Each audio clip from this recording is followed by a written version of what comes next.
Bismillahirrahmanirrahim. Assalamualaikum warahmatullahi wabarakatuh. Alhamdulillah, kita kembali pada kesempatan tadabbur salah satu ayat Al-Quran, yaitu ayat ketiga surat As-Saff. Allah berfirman, A'udzu billahi minasyaitonir rajim. Bismillahirrahmanirrahim. Kabura maktan indallahi an taqulu ma la taf'alun. Shadaqallahul azim. Di situ Allah telah menyatakan, sungguh ya, kemurkaan yang sangat besar bagi mereka yang mengatakan tetapi tidak melakukan. Jadi dari ayat yang ketiga kita merenungi bahwa ternyata begitu bahayanya ya kehidupan di mana dipenuhi hanya dengan kata-kata, sesungguhnya amal-amalnya tidak ada.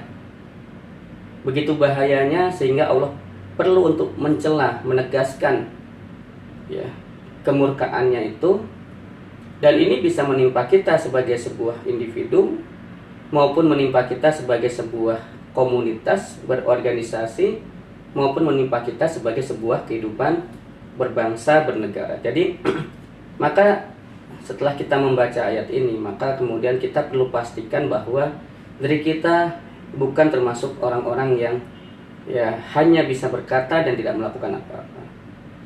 Komunitas kita ya atau rekan satu lembaga, satu organisasi kita ya atau organisasi kita itu sendiri adalah sebuah ya, institusi yang diisi oleh orang-orang yang juga tidak hanya bisa berkata-kata tapi juga melakukan, beramal.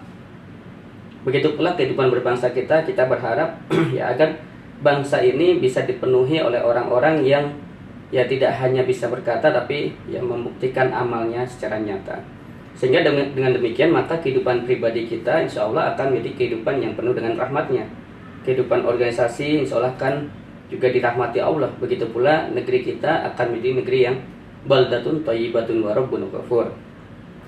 Ada seorang syekh mengatakan, Syekh Muhammad Al-Ghazali mengatakan bahwa ya risalah agama yang mulia ini, yang agung ini, itu tidak akan bisa dipikul kecuali oleh orang-orang ya la budda lahul jiddu wasdaqu. Ya orang-orang yang memiliki kesungguhan dan kejujuran. Mereka punya tekad yang kuat, kemauan yang kuat, dan juga kejujuran antara apa yang mereka rasakan, mereka pikirkan, apa yang mereka cita-citakan, mereka jujur.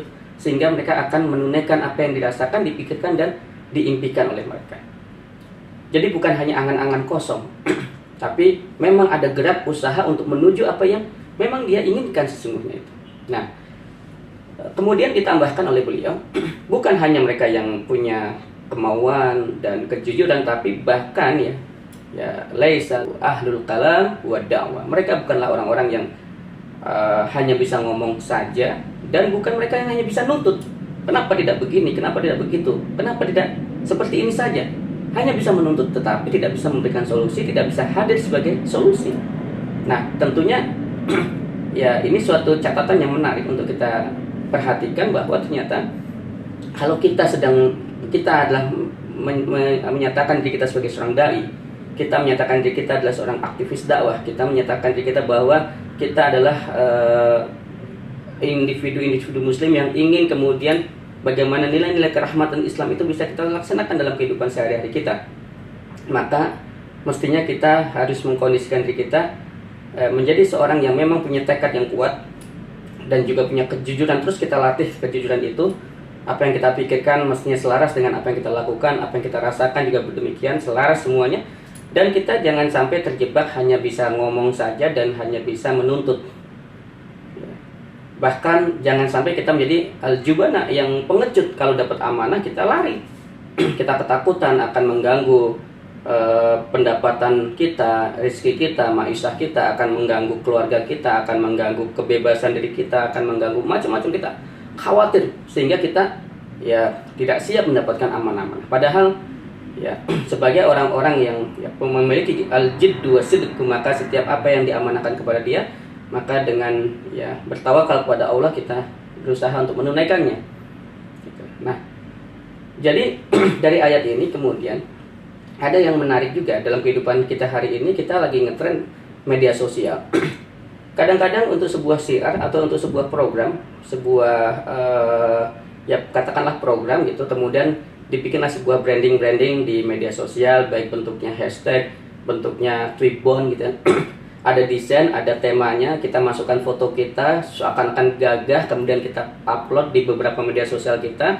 Di tweetbond itu tertulis misalkan pelayan rakyat, ya pembela rakyat, atau kalimat-kalimat yang mungkin terkesan heroik dan sebagainya. Kemudian kita merasa cukup hanya dengan mengupload itu, seakan-akan kita sudah cukup menjadi pelayan rakyat, menjadi pembela rakyat dan sebagainya. Padahal yang lebih penting, ya memang itu bagus sebagai sebuah syiar ya, apalagi di dunia media sosial hari ini, untuk membangun ya persepsi publik dan sebagainya. Tetapi yang lebih penting adalah bagaimana kita hadir secara nyata, memang sebagai pembela rakyat, sebagai pelayan rakyat, menjadi inisiator kebaikan di lingkungan kita dan sebagainya. Nah, jadi jangan sampai kemudian kita terjebak ya hanya bisa berwacana dengan hashtag, dengan tweetbond, dengan flyer dan apapun itu ya. Padahal yang dituntut dari kita bukan hanya wacana tetapi aksi nyata. Ya, kita tidak hanya jangan sampai kita hanya bisa ngomong tapi tidak melakukannya. Nah, inilah mudah-mudahan menjadi perenungan kita semuanya, dan kita terus mengawal diri kita masing-masing sehingga mudah-mudahan kita tidak terjebak pada atau terkena kabura maktan itu. Sehingga kemudian organisasi kita tidak terkena kabura maktan itu. Sehingga kemudian negeri kita juga tidak terkena ya kabura maktan itu. Wallahu a'lam bishawab. Mudah-mudahan ini suatu menjadi penguat bagi kita, taujih rabbani, dan kita bertawakal semuanya kepada Allah. Wabillahi taufiq wal hidayah. Wassalamualaikum warahmatullahi wabarakatuh.